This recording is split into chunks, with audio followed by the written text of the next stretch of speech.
Ça va chauffer. Mark Carney, qui a remporté les élections législatives au Canada, se dit prêt à s'opposer au président américain et ses velléités que ce soit sur le plan des droits de douane ou simplement d'une annexion du pays. Il a promis de « ne jamais oublier la trahison américaine ». Ce lundi, le Parti libéral de Mark Carney a remporté les législatives canadiennes, selon les projections des médias locaux. Une forme de continuité pour le pays nord-américain, même si, selon des résultats encore préliminaires, les libéraux pourraient être contraints de gouverner avec l'appui d'un autre parti faute de majorité au Parlement. Mais ce vote est surtout une mauvaise nouvelle pour Donald Trump. L'homme de 60 ans, qui a pris la suite de Justin Trudeau à la tête du parti centriste et du gouvernement après la démission de l'ancien Premier ministre, est un véritable caillou dans la chaussure du président américain qui souhaitait faire du Canada son 51e État.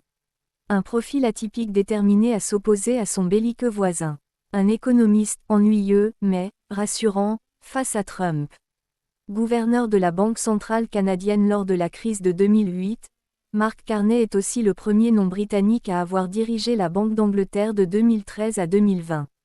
Des compétences en économie acquises dans les prestigieuses universités d'Harvard, États-Unis, et d'Oxford, Royaume-Uni, avant d'en faire profiter la banque Goldman Sachs pendant 13 ans.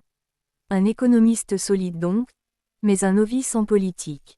Qu'importe, il est vu par les Canadiens comme un dirigeant capable de tenir tête à Donald Trump dans la guerre commerciale et diplomatique lancée par ce dernier. En mars dernier, Daniel Bélan, professeur en Sciences Po,